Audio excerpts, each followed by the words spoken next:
राधे दोस्तों मेरे YouTube channel पर आपका हार्दिक स्वागत। दोस्तों आज इस वीडियो में हम बताएंगे बैसाख कृष्ण पक्ष बरूतनी एकादशी की कथा। दोस्तों यदि मेरे YouTube चैनल पर आप नए हैं तो मेरे चैनल को सब्सक्राइब कीजिए। वीडियो अच्छी लगे लाइक शेयर कीजिएगा। वीडियो ज़रूर से कमेंट किया करिए और लाइक किया करिए, क्योंकि मुझे जानने का एक यही ज़रिया है कि आपने मेरी वीडियो देखी, आपको मेरी वीडियो कैसी लगी, अच्छी लगी या ख़राब लगी।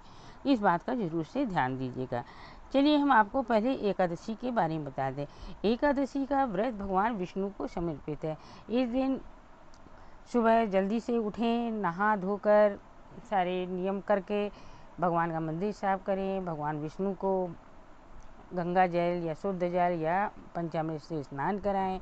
विष्णु जी की कोई भी मूर्ति हो, जैसे कि नरसिंह भगवान, रामचंद्र जी, लड्डू गोपाल, कृष्ण जी, आप उन सब में भी पूजा कर सकते हैं। तो उनको स्नान कराने के बाद उनको अच्छे अच्छे वस्त्र पहनाएं, फूल माला चढ़ाएं, सुगंधित फूल चढ़ाएं, पीले फूल चढ़ाएं और उनको फलाहार का भोग लगाएं। आप व्रत रहते हैं तो उस दिन फलाहार का ही भोजन करें। मतलब भोजन में सिंघाड़े का आटा है और कूटू का आटा वगैरह खाया जाता है। तो आप हो सके तो फल खाकर ही रह लें, नहीं रह पाते हैं तो आप सिंघाड़े आटे की पूड़ी पराठे जो भी बनते हैं वो रहकर खाकर रह सकते हैं। तो उस दिन आपको विष्णु सूक्त, विष्णु सहस्त्र नाम का पाठ जरूर से करना चाहिए। दिन भर मन में याद रखना चाहिए कि हम भगवान को याद करते रहें। भगवान कृष्ण को या तो ओम नमो भगवते वासुदेवाय या श्री कृष्ण हरि मुरारी हे नाथ नारायण वासुदेवा करके जो भी आपको मंत्र याद हो उस तरह से बोलते रहें। आप भगवान विष्णु का ही नाम लेते रहें, विष्णु विष्णु विष्णु विष्णु, या तो कृष्ण भगवान जय श्री कृष्ण जय कृष्ण राधे राधे कुछ भी बोलते रहें। इस तरह से आपका व्रत पूरा होगा। एक दिन पहले के भी नियम है, तो नियम की वीडियो मेरे इस चैनल में पड़ी। एक दिन पहले थोड़ी सी मैं बात बता देती हूँ कि एक दिन पहले से ही प्याज लहसुन चावल वगैरह नहीं खाना चाहिए। और एकादशी वाले दिन घर में भी चावल नहीं बनने चाहिए। यदि आप व्रत रखते हैं तो बिल्कुल भी चावल ना बनाएं। तो नहीं रहते हैं तब भी आपको चावल नहीं खाने चाहिए। चलिए वीडियो को स्टार्ट करते हैं। तो बरूतनी एकादशी, बैसाख कृष्ण पक्ष। अर्जुन बोले, हे भगवान, बैसाख मास के कृष्ण पक्ष की एकादशी का क्या नाम है तथा उसकी विधि क्या है, उससे कौन से फल की प्राप्ति होती है, सो कृपा पूर्वक विस्तार से कहिए। श्री कृष्ण भगवान बोले, हे कुंती नंदन, बैसाख मास के कृष्ण पक्ष की एकादशी का नाम बरूथनी है। ये सौभाग्य प्रदान करने वाली है। इसका व्रत करने से मनुष्य के सभी पाप नष्ट हो जाते हैं। यदि इस व्रत को दुखी सधवा स्त्री करती है तो उसे सौभाग्य मिलता है। बरूथनी के प्रभाव से ही राजा मानधाता का स्वर्ग प्राप्त हुआ था। इसी प्रकार धनधुमार आदि भी स्वर्ग को गए थे। बरूथनी एकादशी के व्रत का फल 10 सहस्त्र वर्ष तपस्या करने के फल के बराबर है। कुरुक्षेत्र में सूर्य ग्रहण के समय जो फल एक बार स्वर्ण दान करने से मिलता है, वही फल बरूथनी एकादशी का व्रत करने से मिलता है।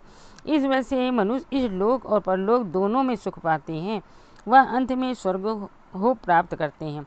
हे राजन, इस एकादशी का व्रत करने से मनुष्य को इस लोक में सुख और परलोक से मुक्ति मिलती है। शास्त्रों में कहा है कि घोड़े के दान से हाथी दान उत्तम है और हाथी के दान से भूमि का दान उत्तम है। उससे उत्तम तिलों का दान है। तिल से उत्तम सोने का दान है और सोने के दान से अन्न दान उत्तम है।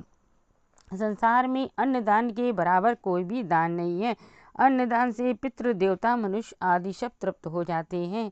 शास्त्रों में कन्यादान अन्नदान के बराबर माना जाता है। बरूथनी एकादशी के व्रत से अन्न तथा कन्यादान दोनों उत्तम दानों का फल मिलता है। जो मनुष्य लोभ के वश से होकर कन्या का धन ले लेते हैं या आलस और काम चोरी के कारण कन्या के धन का भक्षण करते हैं, वे प्रलय के अंत तक नरक में पड़े रहते हैं या उनको अगले जन्म में बिलाव का जन्म भोगना पड़ता है। जो मनुष्य प्रेम से एवं यज्ञ सहित कन्या दान करते हैं, उनके पुण्य को चित्रगुप्त भी लिखने में असमर्थ हो जाते हैं। जो मनुष्य इस बरूथनी एकादशी का व्रत करते हैं, उनको कन्या दान का फल मिलता है। बरूथनी एकादशी का व्रत करने वाले को दशमी के दिन से निम्नलिखित वस्तुओं को त्याग देना चाहिए। कांसे के बर्तन में भोजन करना, मांस, मसूर की दाल, चना, कोदो, साग, मधु, दूसरे का अन्न, दूसरी बार भोजन करना। व्रती को पूर्ण ब्रह्मचर्य का पालन करना चाहिए। रात्रि शयन न करके सारा समय शास्त्र चिंतन और भजन कीर्तन आदि में लगाना चाहिए। दूसरों की निंदा तथा दुष्ट और पापी लोगों की संगत भी नहीं करनी चाहिए। क्रोध करना या असत्य बोलना भी वर्जित है। तेल तथा अन्न भक्षण भी वर्जित माना गया है। हे राजन, जो मनुष्य एकादशी के विधि पूर्वक व्रत करते हैं उनको स्वर्ग लोक की प्राप्ति होती है। अतः मनुष्य को पापों से डरना चाहिए। इस व्रत के महात्म्य को पढ़ने से 1 सहस्र गोदान का फल प्राप्त होता है। इसका फल गंगा स्नान करने के फल से भी अधिक है। संयम सौभाग्य का आधार है। इस प्रकार संयम रखने से प्राणी के सुख और सौभाग्य में वृद्धि होती है।